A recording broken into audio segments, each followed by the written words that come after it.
Sir उस समय मोकामा विधानसभा चुनाव सर, उपचुनाव होना था सर।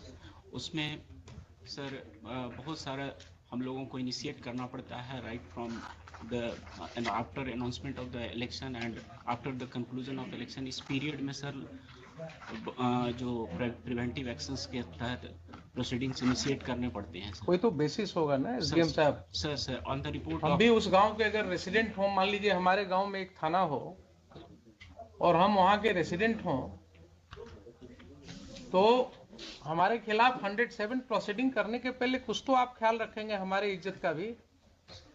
कोई रिपोर्ट आपके पास होनी चाहिए कि मेरा ये चरित्र है, हमने ये जो है गांव में उत्पात मचा रखा है या लॉ एंड ऑर्डर प्रॉब्लम है।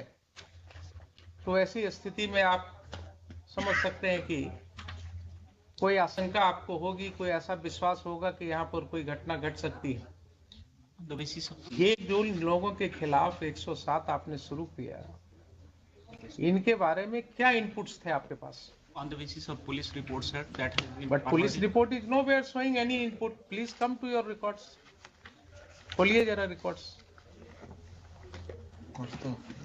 डमी नहीं रखा है वहाँ, डमी रिकॉर्ड नहीं रखा है, ओरिजिनल जो भेजा है यहाँ, तो डमी रिकॉर्ड्स वहाँ नहीं है इनके पास। कोई बात नहीं, इसमें से निकालिए रिकॉर्ड्स।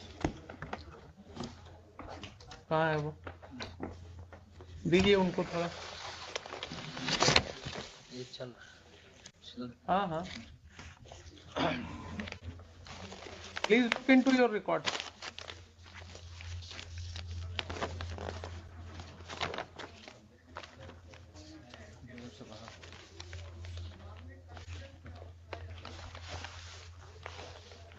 दीजिए एसडीएम साहब को, साथ साथ वकील साहब भी देखेंगे। आपने जो पहले डेट की जो तारीख में लिखा है, उसमें देखिए क्या मटेरियल था आपके सामने 107 का प्रोसीडिंग इनिशिएट करने का। सर थानाध्यक्ष सामियागढ़ ओपी द्वारा 18/22 के प्रतिवेदन जो धारा 107 दंड प्रक्रिया संहिता के अंतर्गत कार्रवाई हेतु प्राप्त है एवं अनुमंडल पुलिस पदाधिकारी बाढ़ द्वारा अग्रसारित है का अवलोकन किया गया। प्रतिवेदन के अवलोकन से प्रतीत होता है कि आगामी विधानसभा चुनाव 2022 के अवसर पर विधि व्यवस्था की समस्या उत्पन्न करने की संभावना के कारण स्थिति काफी तनावपूर्ण है। अतः मैं प्रतिवेदन से संतुष्ट होकर उपरोक्त कारणों को लेकर किसी भी समय अप्रिय घटना घट सकती है और बलवा हो सकता है, जिसके कारण मेरे क्षेत्राधिकार में शांति भंग हो सकती है। अतः दंड प्रक्रिया संहिता की धारा 107 के अंतर्गत कार्रवाई प्रारंभ करता हूँ। द्वितीय पक्षों को नोटिस निर्गत करें कि क्यों नहीं 1 वर्ष तक शांति बनाए रखनी है। ये तो ऑर्नामेंटल लैंग्वेज है सब, ये आप भी लिखेंगे या आपके क्लर्क ने लिखेंगे, वो आप सिग्नेचर। जरा रिपोर्ट देख लीजिए, प्रतिवेदन जिसके आधार पर आप कर रहे हैं।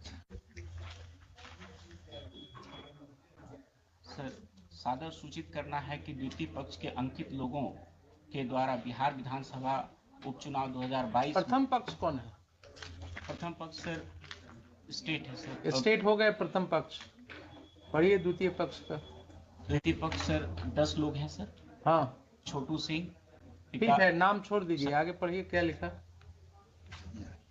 बिहार विधानसभा उपचुनाव 2022 में किसी पार्टी विशेष या प्रत्याशी के पक्ष में बूथ संख्या 270 उच्च विद्यालय पूर्वी भाग, बूथ संख्या 271 उच्च विद्यालय पश्चिमी भाग के मतदाताओं को बहला फुसला कर भयभीत प्रलोभन देकर प्रभावित कर सकते हैं। इनके द्वारा कर सकते हैं, तो ये तो 10 नाम दिया। आपकी इच्छा होती है, आपके एसपी साहब की इच्छा होती है कि 5 नाम और जोड़ दो, तो 15 हो जाता। इन सब लोगों का क्या रिकॉर्ड ऐसा है जिसके आधार पर आपके ओपी से ये सूचना, ये प्रतिवेदन दी गई?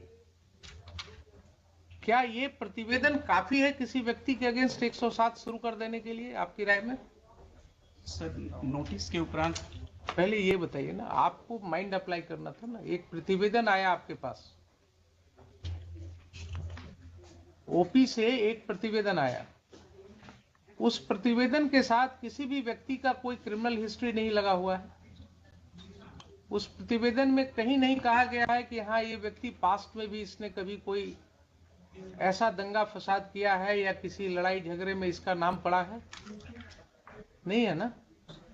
तो ऐसा क्यों नहीं माना जाए कि आपने वहां एक दहशत फैलाने के लिए कुछ लोगों का नाम लिख करके उनको भयभीत करने के लिए आपके पुलिस ऑफिसर ने एक रिपोर्ट बनाया, आपको भेजा और आपने उस पर दस्तखत करके 107 शुरू करा दिया। किसी व्यक्ति के खिलाफ 107 का प्रोसीडिंग अगर शुरू हो रहा है तो क्या उसके ऊपर एक दाग नहीं लग रहा है? आप सिर्फ ये मुझे बताइए। अगर आपके रिकॉर्ड पर, आप गए थे परीक्षा देने ना बिहार एडमिनिस्ट्रेटिव सर्विस की, आपके ऊपर अगर 107 की एक कार्रवाई का जिक्र आपके रिकॉर्ड में होता तो अपने परीक्षा फॉर्म में आपको लिखना पड़ता कि नहीं पड़ता कि पूर्व में 107 में कार्रवाई हुई है मेरे अगेंस्ट? जरा मेरे सवाल का जवाब दीजिए, लिखना पड़ता कि नहीं? इंटरव्यू होता, उसमें जो लोग होते हैं वो आपसे पूछते ना कि अच्छा ये 107 क्यों हुआ आपके ऊपर, क्या जवाब आप देते? बोलते साहब ये तो पुलिस वालों ने ऐसे ही कर दिया, मेरा तो रिकॉर्ड बिल्कुल क्लियर है। क्या यही बोलते या कुछ और बोलते? जरा सर यही बोलते ना। इतने लोगों का तो आपने कैरेक्टर रोल लिख दिया sir without their being any basis. हम ये नहीं कहते हैं कि आप 107 नहीं कर सकते। इन appropriate cases yes you should do, you can certainly do it, but इतने लोगों के खिलाफ 107 का नोटिस देने के पहले क्या आपको आश्वस्त होने की जरूरत नहीं थी कि हाँ इसमें से किसी व्यक्ति के विरुद्ध कोई शिकायत है, किसी ने कभी कोई लॉ एंड ऑर्डर ब्रेक किया है, किसी ने पूर्व में कहीं पिछले इलेक्शन के दौरान कहीं कोई दंगा फसाद किया है, ऐसी कोई रिपोर्ट है उस ओपी में? बताइए। सर इनिशिएशन ऑफ प्रोसीडिंग में सर हम उनसे पूछते हैं कि क्यों ना आपसे सर ये लिया जाए बॉन्ड सच्चरित्र का। इससे सर हमने उसको कभी भी प्रोसिक्यूट नहीं किया। बॉन्ड लेने की बात है ना सर, आप उनको बोलते हैं कि साहब क्यों न जरा 107 निकाल ही लीजिए ना, क्या है आइए जरा, कुछ पढ़ाई लिखाई भी हो जाएगी इसी बहाने।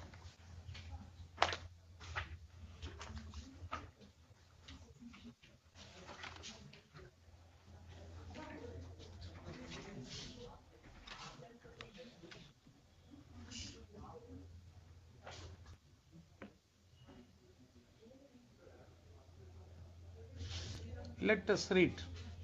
पढ़िएगा आप या वकील साहब पढ़ें, जो भी इच्छा हो आप पढ़िए। When an executive magistrate receives information that any person is likely to commit a breach of the peace or disturb the public tranquility or to do any wrongful act that may probably occasion a breach of the peace or disturb the public tranquility and is of opinion that there is sufficient ground for proceeding, he may, in any manner hereinafter provided, require such person to show cause why he should not be ordered to execute bond, with or without surety, for keeping the peace for such period not extending 1 year as the magistrate Not exceeding 1 year. जी sir. As the magistrate thinks fit. अब देखिए ये section के अंदर आपने क्या समझा, क्या दिया हुआ है? रिसीविंग इंफॉर्मेशन एक पार्ट हुआ, बीच में देखिए एंड के बाद क्या है? एंड इज ऑफ ओपिनियन, धीरे धीरे पढ़िएगा जरा उसको, सर इसी में क्रक्स है। And is of opinion that there is sufficient ground. So mere receipt of information is not something कि पुलिस ने एक भेज दिया लिख करके and you will put a signature, आपका वो जो है क्या